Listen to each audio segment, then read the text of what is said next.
Everyone, this is Divya and welcome to रर्जी maths. So आज के इस लेक्चर में हम लोग बात करने वाले हैं कि मोनोटॉनिक सीक्वेंसेस जो है वो क्या होता है। ठीक है, तो हम यहाँ पे मोनोटॉनिक सीक्वेंस की डेफिनेशन पढ़ेंगे और इसके ऊपर बेस्ड इम्पॉर्टेंट थ्योरम पढ़ेंगे। अब देखो, जो मोनोटॉनिक सीक्वेंसेस की डेफिनेशन है ना, वो तो नॉर्मल वैसी ही है जैसे आप 11th-12th के अंदर आपने पढ़ा होगा। ठीक है, कि इंक्रीजिंग सीक्वेंस क्या होता है, डिक्रीजिंग सीक्वेंस क्या होता है, स्ट्रिक्टली इंक्रीजिंग क्या होता है, मोनोटॉनिकली इंक्रीजिंग क्या होता है। ठीक है, लेकिन यहाँ जो थ्योरम है ना वो काफ़ी ज़्यादा इंपॉर्टेंट है और जो मैं आपको प्रूफ उसका बताऊंगी वो बहुत ही ज़्यादा इंपॉर्टेंट है। ठीक है, तो देखो हम स्टार्ट करते हैं डेफिनेशन से। सबसे पहले हम डेफिनेशन पढ़ लेते हैं। Let x n be a real sequence. यहाँ पे आपने क्या किया, एक्सएन एक रियल सीक्वेंस मान लिया। ठीक है, अब ये जो आपके पास में रियल सीक्वेंस है, ठीक है, इस रियल सीक्वेंस को आप मोनोटॉनिकली इंक्रीजिंग सीक्वेंस कब कहोगे?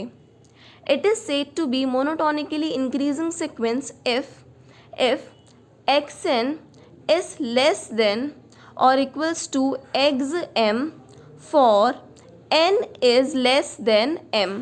ठीक है, अब देखो इसका मतलब क्या हुआ। देखो, आप कोई भी दो जो भी सीक्वेंस है ना, ठीक है, आपने कोई भी दो सीक्वेंस के एलिमेंट मान लिया, जो भी आपने मान लिया, जैसे आप बोलते हैं जैसे x1 जो होता है, x1 जो होता है वो छोटा होता है x2 से। ठीक है, फिर ऐसे सीक्वेंस ऐसे जा रहा होता है ना, अगर x1 जो है वो छोटा है x2 से, फिर उसके बाद में x2 जो है वो छोटा है किससे, x3 से। ठीक है, एंड सो ऑन, इस तरह से।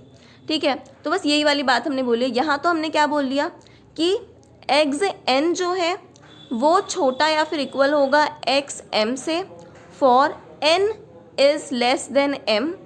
ठीक है, या फिर आप ऐसे भी लिख सकते हो कि आप xn जो है, xn बड़ा हो गया xm से for n is greater than m। अब देखो, ये दोनों ही बात एक ही है।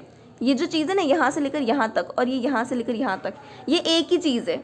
ठीक है, इसमें कंफ्यूज होने वाली बात नहीं है। बस ऐसा बोल दिया कि अब देखो, अगर मैं ये चीज़ बोलूँ, यहाँ मैंने बोल दिया x1 जो है वो क्या है, छोटा है किससे, x2 से, फॉर 1 इज़ लेस देन 2। ठीक है, यही चीज़ हम यहाँ पे बोल रहे हैं। और या मैं ऐसा बोल दूँ कि x2 जो है वो छोटा है x3 से, फॉर 2 इज़ लेस देन 3। ठीक है, तो एक बार के लिए बड़ा जो है, या तो आप बड़ा, अगर आप n को बड़ा मान रहे हो तो ये वाला केस हो जाएगा, सॉरी n को अगर छोटा मान रहे हो तो ये वाला केस हो जाएगा, और अगर n को बड़ा मान रहे हो तो ये वाली चीज़ हो जाएगी, है ना।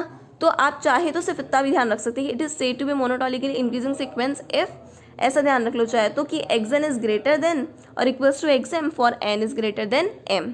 ठीक है, बात एक ही है। ठीक है, और देखो अब स्ट्रिक्टली इंक्रीजिंग सीक्वेंस में क्या होगा। स्ट्रिक्टली इंक्रीजिंग सीक्वेंस के अंदर जो ये इक्वल्स टू वाला साइन होता है ना, ये ग्रेटर देन और लेस देन के साथ में जो इक्वल्स टू वाला साइन होता है वो भी हट जाता है। ठीक है, तो यहाँ पे सिर्फ और सिर्फ xn जो है वो ग्रेटर देन xm होगा n is greater than m के लिए, for n is greater than m। बस ये वाली चीज़ यहाँ पे होगी। ठीक है, यहाँ पे वो इक्वल्स टू वाला साइन नहीं लगेगा कि xn xm के इक्वल नहीं होगा, सिर्फ ग्रेटर देन होगा। ठीक है, तो ये स्ट्रिक्टली इंक्रीजिंग सीक्वेंस हो जाएगा। अब देखो डिक्रीजिंग क्या होता है, सेम ऐसे ही डिक्रीजिंग होगा। It is said to be monotonically decreasing sequence if xn is less than xm for n greater than m। अब देखो यहाँ पे क्या बात हुई, xn जो है वो लेस देन और इक्वल्स टू है xm से, for n is greater than m। इसका मतलब आप ये बोल सकते हो कि मान लो x2 इज लेस देन और इक्वल्स टू x3। ठीक है, फॉर